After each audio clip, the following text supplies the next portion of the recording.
शरीर से, वाणी से, धन से जितना बन जाए, दूसरे जीवों को सुख पहुंचाए, इसी से भगवान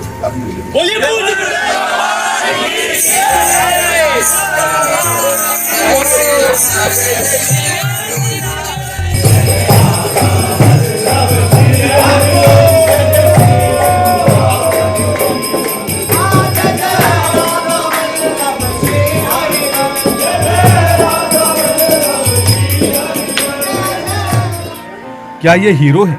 नहीं। क्या ये खिलाड़ी हैं? नहीं। क्या ये कोई नेता है जिन्होंने पैसे देकर लोगों को मध्य रात्रि में यहां बुलवाया है?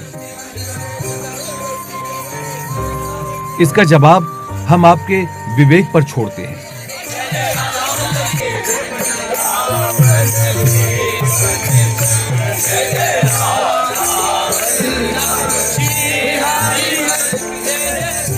बहरहाल श्रीहित गोविंद शरण प्रेमानंद जी महाराज का तिलिस्म सिर्फ इतना सा है कि अगर अधिक जिज्ञासा से इनके दर्शन कर लिए तो फिर कहीं के नहीं रह जाएंगे। आप इसी वृंदावन में डोलते रह जाएंगे। अगर यकीन ना हो तो ये सुनिए। सेवा संघ का अध्यक्ष मिलने आया, किसी काम से बैठा, मैंने कहा कोई संत है मदन टेर पर, उनका प्रवचन बड़ा आजकल सब लोग चर्चा करे जाते हैं, तो तुम्हारे तो संप्रदाय के तुम गए हो? तो बोलता है ना भाई साहब मैं ना जाऊंगा, मैंने सुनी है 3 दिन में तो चप्पल उतर जाए, 15 दिन में घर चुका।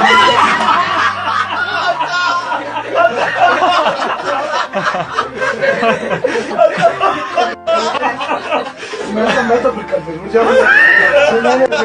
आंटी को इनको फोन किया, मैंने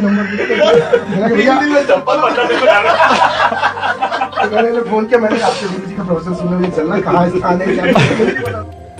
इस बात की गारंटी नहीं कि 15 दिन में चप्पल छूट जाएगा और महीने भर में घर बार, लेकिन इतना तो अनुभव से कह सकते हैं कि अधिक अदद मुलाकात में ये जरूर संभव है कि हर 15 दिन में यही डोलते नजर आएंगे। सब कुछ बेमानी लगने लगेगा।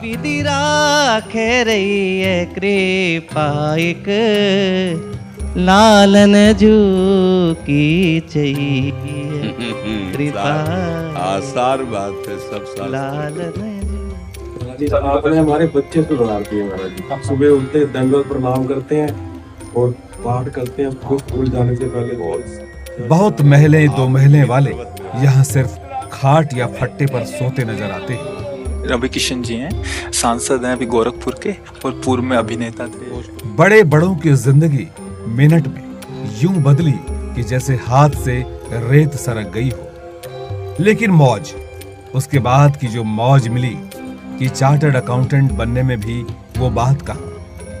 जैसे ही सीए पूरी थी उसके 1 महीने बाद ही हम वृंदावन आ गए और अंदर से दृढ़ निश्चय कर लिया कि अब पूरा जीवन वृंदावन में ही रहेंगे। और वो बात किसी प्रोफेसरी में भी नहीं। गुरुदेव भगवान साहब ने कहा कि बाबा जी अब हमें संसार में नहीं रहना है, अब मुझे राधा रानी चाहिए।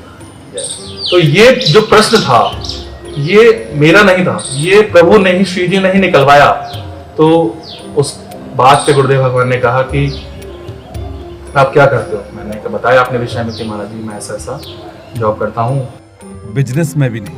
यहाँ से जाने का मन नहीं करता, पूज्य महाराज जी का सानिध्य यहाँ में मिलता था, संतों का संग मिलता था, राधा वल्लभ जी के दर्शन, यमुना जी के दर्शन, वो सब वहाँ नहीं था। तो वहाँ से मन उठ के यही करता। आर्मी में भी नहीं।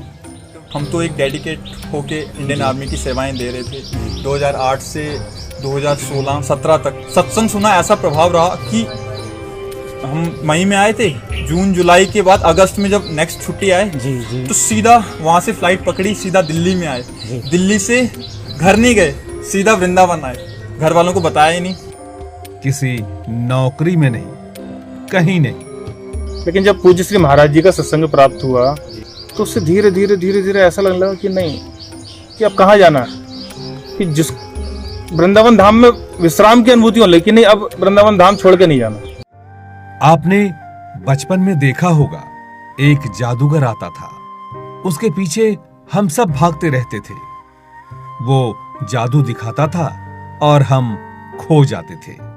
फिर वो चला जाता था और हम बरसों उसके दोबारा आने का इंतजार करते थे कि काश वो जादूगर फिर आए, वो कपड़े को कबूतर बना दे और कागज के टुकड़े को नोटों की गड्डी। गर्मी की छुट्टियों में ननिहाल जाना, मदमस्त होना और फिर नानी की कहानी में खो जाना और ये सोचते हुए सो जाना कि अब कभी हमें वापस अपने घर ना जाना पड़े, कभी स्कूल ना जाना पड़े। यही तो सबसे सुंदर दुनिया है जहां सिर्फ मौज है। तो जिस समय जैसा भाव आ जाए वैसा करे। इसमें बाबा प्रेमानंद जी दरअसल हमारी वही नानी है जिनसे हम खूब कहानियां सुनते हैं, खूब सुंदर बातें करते हैं, खूब प्रेम पाते हैं। लेकिन फिर गर्मी की छुट्टी खत्म हो जाती है और हमें लौट आना पड़ता है अपने घर जो EMI का बना है, नौकरी जो दुधारी तलवार के मध्य है। फिर लगता है भागकर लौट जाएं उस नानी के पास जिसके पास कहानियों की जादूगरी है।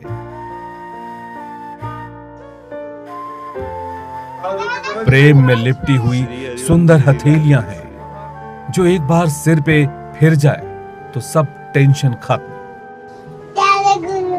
अरे ऐसे करके प्यारे गुरु जी, अच्छा पहला पहला पहला पहला उसको लाड। कुछ लोग हैं जो इसे फंतासी मानते हैं और भारी कदमों से ही सही लौट आते हैं।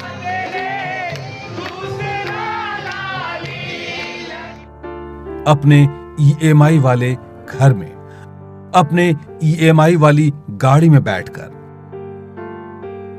कुछ लोग हैं जो इसी फंतासी को सच में तब्दील कर देते हैं और हमेशा नानी के घर पर ही रुक जाते हैं, उनकी कहानियों में खोने के लिए, उनकी प्रेम भरी गोद में सोने के लिए, उन तमाम झमेलों से दूर इसी जन्म में सुकून पाने के लिए।